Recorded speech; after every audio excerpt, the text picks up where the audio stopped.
Three of the world's largest religions, Judaism, Christianity, and Islam, share a story almost everyone knows: a great flood. A righteous man and ark, animal two by two, a promise from the God that it would never happen again. But that story isn't where it began. Nearly 1,000 years before, the Torah was written down in a language no one alive speaks anymore. On tablet of wet clay pressed with reed stylus, that same story was already old. Same structure, same warning, same boat, different names. This is the story how the world's first civilization wrote the first version of humanity's oldest religion stories, and how those stories quietly survived city by city, empire by empire for over 3,000 years until they became a scripture.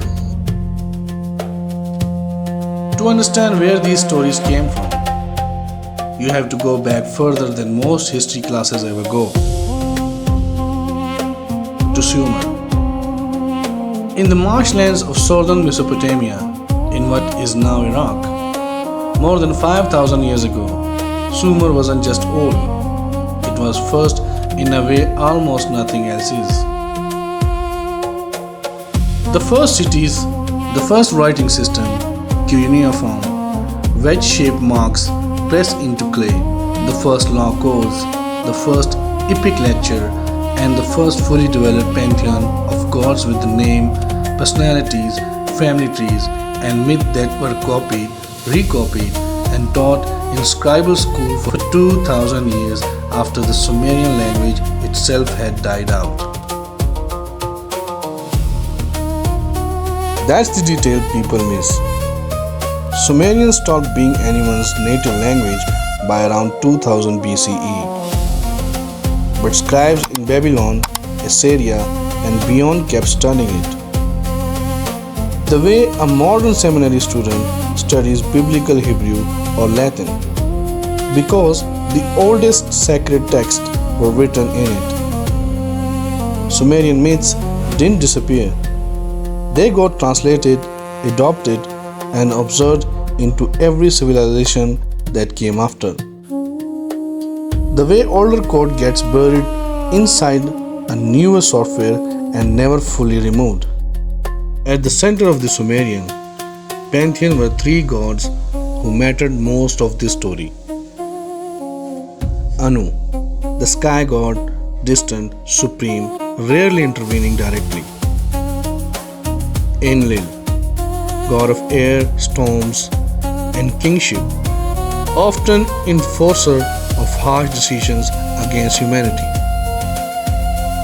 Enki, god of fresh water, wisdom, and creation, and consistently humanity's protector against the other gods' harsher judgment. A quick note on terminology, because you'll hear this word lot in documentaries like this one: Anunnaki.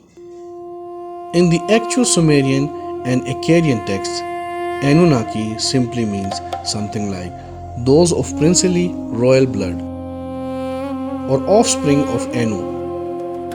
It's a general term for those senior deities as a group.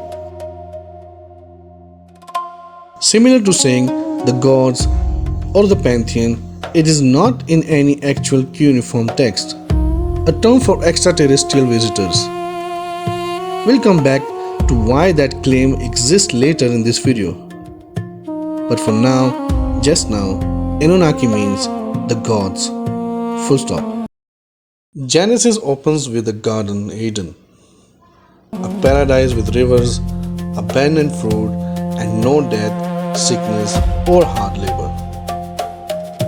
Most readers assume this is a uniquely biblical concept, but it is not. Sumerian texts describe a place called Dilmun, usually identified by scholars with the region of modern Bahrain at the mouth of the Persian Gulf. In the myth, Enki and Ninhursag, Dilmun is described as a pure, Blessed land, no sickness, no aging, no predator kill no one says, my eyes hurt or my head hurts. It's a paradise, explicitly free of the pains of the human world, gifted by the gods before things went wrong. The myth continues. Enki eats forbidden plants grown by the goddess Ninhursag. And as a punishment, Ninhursag curses him. He falls deadly ill. One organ at a time, until 8 healing deities are created to cure him. One for each ailing body part.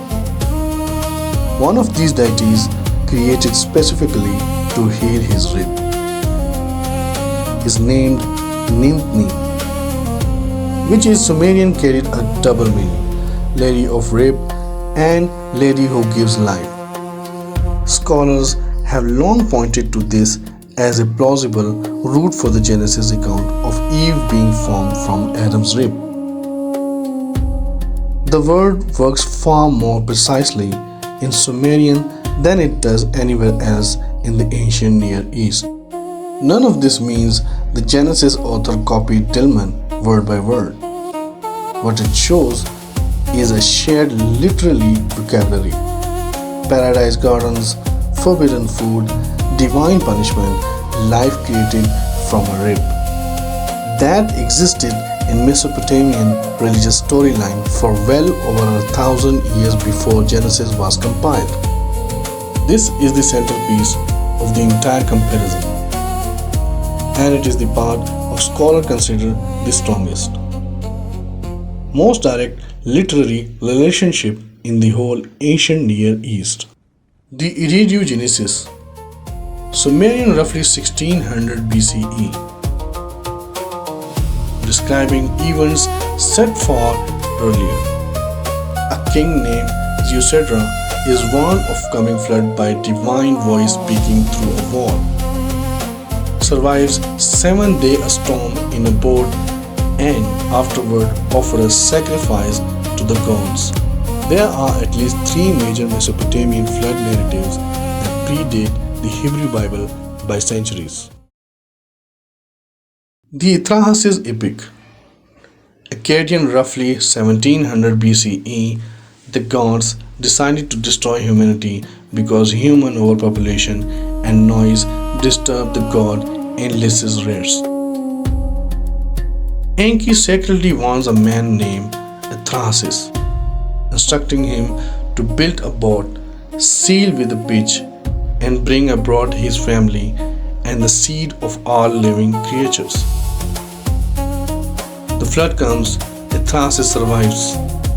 He offers a sacrifice afterward, and the gods smelling the offering gathered like flies, regathering the destruction. The Epic of Gilgamesh, tablet compiled roughly 1200 BCE from older material. A man tells Gilgamesh the same story in even closer detail. A boat with cubic shape, sealed doors, animal brought abroad, birds released to test for dry land, first a dove, then a swallow, then a raven which doesn't return. Now compare that at Genesis 6:9. Noah is warned directly by God. He built an ark, seals it with pitch, he brings his family and pairs of every animal. The flood comes, afterward Noah releases a raven, then a dove twice, until it doesn't return. He then offers a sacrifice, and God, smelling the aroma, promises never to destroy the earth by flood again.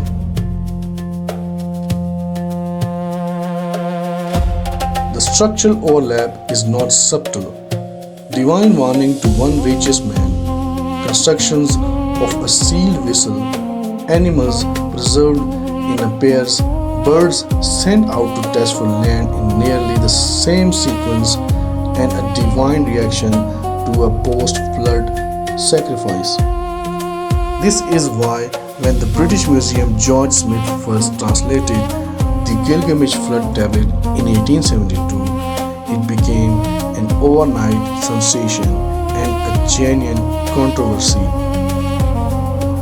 A Victorian audience raised on a Noah's Ark realized for the first time that their sacred story had older non-biblical ancestors. Mainstream scholars today largely agree the connection is in coincidence, but they disagree on the mechanism, which brings us to the most important and most historically grounded part of this documentary.